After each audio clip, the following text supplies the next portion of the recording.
एक एडवोकेट के against action लिया गया उनके मिसकंडक्ट की वजह से, तो एक एक्शन वहां भी लेना चाहिए, चाहे आप वार्निंग ही क्यों ना दो, बट इस चीज के ऊपर बात होनी जरूरी है। तो जस्टिस गवाई का जो मैटर है वो इंटरनेट और मीडिया पे पूरा आउटरीच ले चुका है, ठीक है, और सबको ये मैटर के बारे में पता है। एक ओल्ड टेम्पल के अंदर एक ओल्ड आइडल था लॉर्ड विष्णु का, जिसको रिस्टोरेशन की मांग की गई थी, पब्लिक इंटरेस्ट लिटिगेशन इस चीज पे डाली गई थी एक एडवोकेट के थ्रू, और उन्होंने कहा था कि वो खंडित हो चुकी है मूर्ति एंड हम चाहते हैं कि आप उसे रिस्टोर करवाएं, which is also not wrong.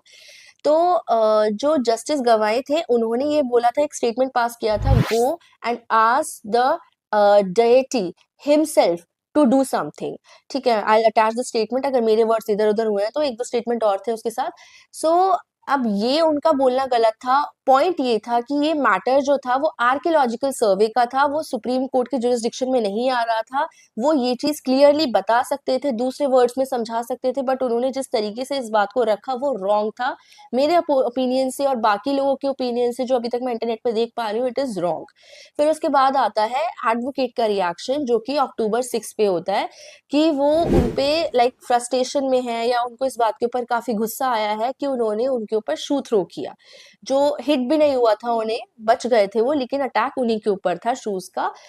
According to me both the sides are wrong, और जिस तरीके से हमने एडवोकेट के ऊपर तुरंत एक्शन लिया है कि उनका बार काउंसिल ने उनका लाइसेंस रद्द कर दिया है, कैंसिल कर दिया है, उसी मूवमेंट पे हमें इस स्टेटमेंट के ऊपर भी कोई ना कोई बातचीत जरूर करनी चाहिए थी, कोई एक्शन जरूर लेना चाहिए था कि ये स्टेटमेंट सही है या गलत है। ये चीज कहीं भी हमें अथॉरिटीज की तरफ से सुनने को नहीं मिली थी कि स्टेटमेंट गलत बोली गई है या सही बोली गई है। ये सिर्फ इंटरनेट और मीडिया पे चल रहा था कि उन्होंने गलत बोला है। तो जब एक एडवोकेट के अगेंस्ट एक्शन लिया गया उनके मिसकंडक्ट की वजह से, तो एक एक्शन वहां भी लेना चाहिए, चाहे आप वार्निंग ही क्यों ना दो, बट इस चीज के ऊपर बात होनी जरूरी है।